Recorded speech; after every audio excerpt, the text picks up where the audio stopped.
कहानी है लकड़हारे के जादुई मोती। सैकड़ों वर्ष पहले की बात है। एक गांव में एक निर्धन परिवार रहता था।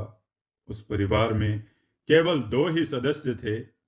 एक स्वयं रामू और दूसरी उसकी बूढ़ी माँ, जो हर समय खटिया पर बीमार पड़ी रहती थी। पैसे के अभाव में रामू उसकी देखभाल भली प्रकार से नहीं कर पाता था। रामू जंगल से लकड़ियां काट कर लाता और उन्हें उचित दामों पर बेचकर जैसे तैसे अपनी व अपनी मां की आजीविका चलाता था। रामू के बचपन में ही उसके पिता की मृत्यु हो गई थी। तभी से परिवार के भरण पोषण का भार उसके कंधों पर आ गया था।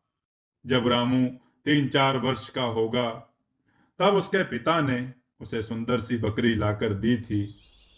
उसे रामू बहुत प्यार करता था। उसके लिए वह जंगल से हरी हरी घास काट कर लाता और खिलाता। इसी तरह कई वर्ष बीत गए।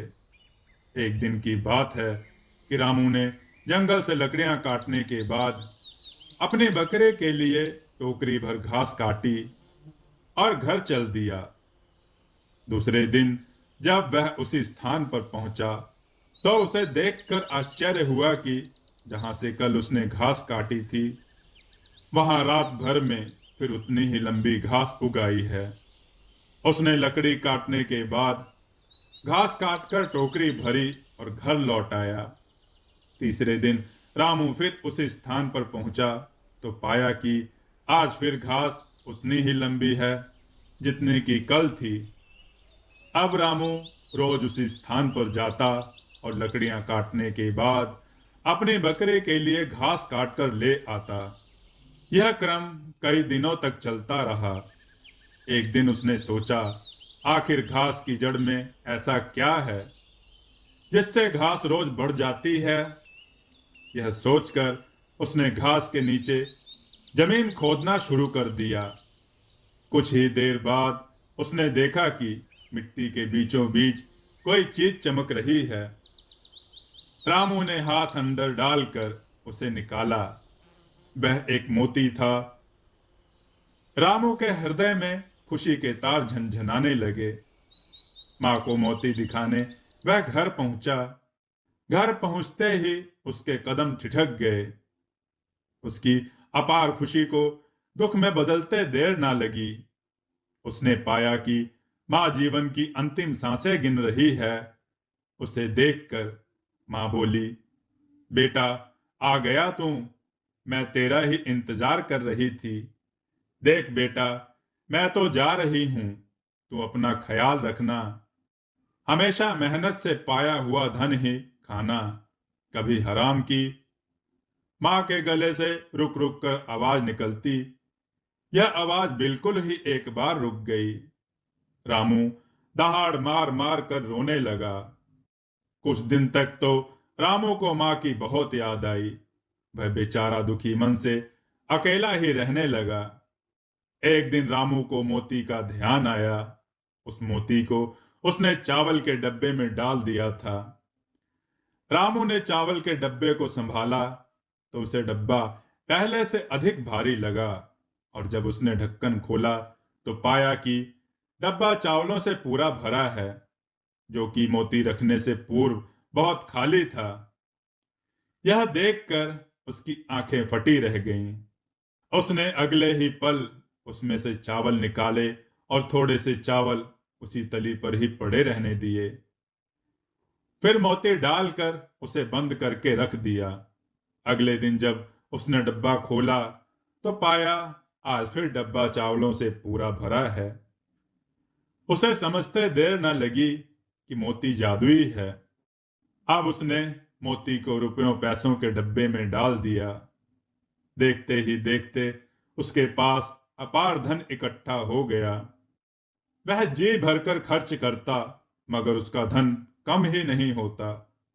इस तरह वह बड़ा वैभवशाली बन गया। जैसे जैसे वह अमीर होता गया, मां की कही हर बात उसके दिमाग से निकलती गई। धन ने उसे पहले दर्जे का लालची बना दिया था। एक दिन रामू के पास एक पड़ोसी कुछ पैसा उधार मांगने आया।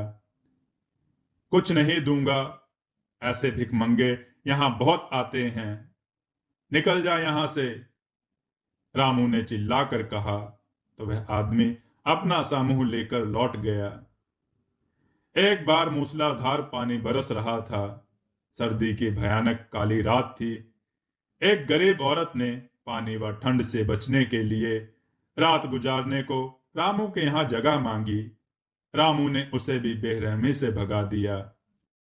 मौतें मिलने से पहले रामू एक उदार मेहनती आदमी था, लेकिन अब उसकी दुष्टता और कृपणता दिनों दिन बढ़ती जा रही थी। दुर्भाग्यवश एक बार उस गांव में भयंकर अकाल पड़ा। लोग भूख से मरने लगे, पर रामू के यहाँ अकाल की छाया तक न थी। उसके यहाँ अन्न के भंडार भरे पड़े थे, यहाँ तक कि वह अपनी मुर्गियों बकरियों को भी खूब अच्छा अनाज खिलाता था। आखिर भूख से गांव वालों ने निर्णय किया कि हम लोग अंतिम बार रामू के पास जाएं और उससे कुछ अनाज उधार देने की विनती करें। लेकिन जब रामू के कानों में गांव वालों के लिए निर्णय की भनक पड़ी, तो उसने सोचा, इन भिखमंगों के आने से पहले मैं ही क्यों नहीं यह गांव छोड़कर चला जाऊं। यह सोचकर वह एक धन की पोटली और मोती लेकर शहर की तरफ चल दिया। धन की पोटली उसने राह खर्च के लिए रख ली थी। चलते चलते वह घर से बहुत दूर निकल आया। शाम ढल चुकी थी, अंधेरा छा गया। देखते देखते रात हो गई। जंगल का सुनसान रास्ता था। अचानक 3 डाकुओं ने उसे घेर लिया। रामू तुरंत उनका मतलब भांप गया। उसने उन तीनों से नजर बचाकर मोती को अपने मुंह में रख लिया, क्योंकि वह जानता था कि यह मोती डाकू उससे अवश्य हड़प लेंगे। डरते डरते उसने धन की पोटली उनके हवाले कर दी। लेकिन तब भी डाकुओं ने रामू के शरीर का झाड़ा लिया, पर उन्हें कुछ भी ना मिला। धन की पोटली लेकर तीनों डाकू अपने घोड़े पर सवार होकर चल दिए। रामू खुश था, क्योंकि इतना सब कुछ होने पर भी उसका मोती उसके पास ही था। तीनों डाकू उसके आगे धूल चाटकर लौट चुके थे। रात बहुत गहरी हो चुकी थी। रामू बहुत थका हुआ था। उसने बरगद के पेड़ की डाल पर बैठकर रात बिताने का निर्णय लिया, और कुछ ही पल में उसकी आंख लग गई। थकान होने के कारण वह बहुत गहरी नींद सो गया, और उसे इस बात का आभास तक ना हुआ कि वह नींद में कब मोती निगल गया। सुबह चिड़ियाओं के मधुर आवाज से रामू की आंख खुली। उठते ही इसे बहुत तेज प्यास लगी। उसे ऐसा महसूस हुआ मानो उसके पेट में आग जल रही हो। जीभ और कंठ सूखे जा रहे थे। जल्दी जल्दी वह समीप की नदी पर बैठ गया और उसका पानी चुल्लू से भर भर कर पीने लगा। वह बहुत देर तक पानी पीता रहा और उसकी प्यास ना बुझी।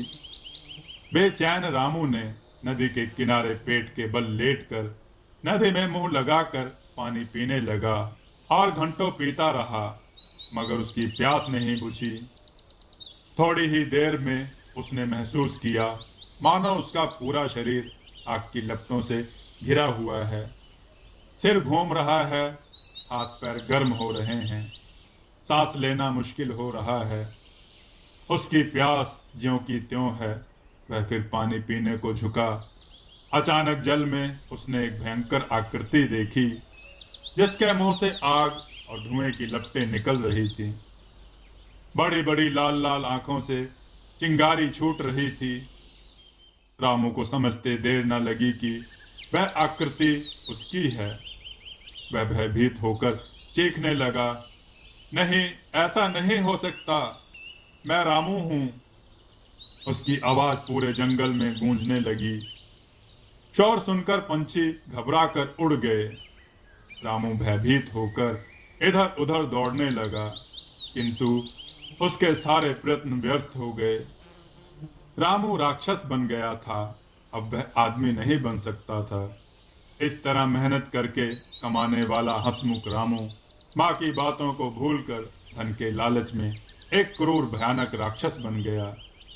अब लोग उसके पास आने से भी डरते थे। उसे कोई नहीं पहचानता था कि वह रामू है।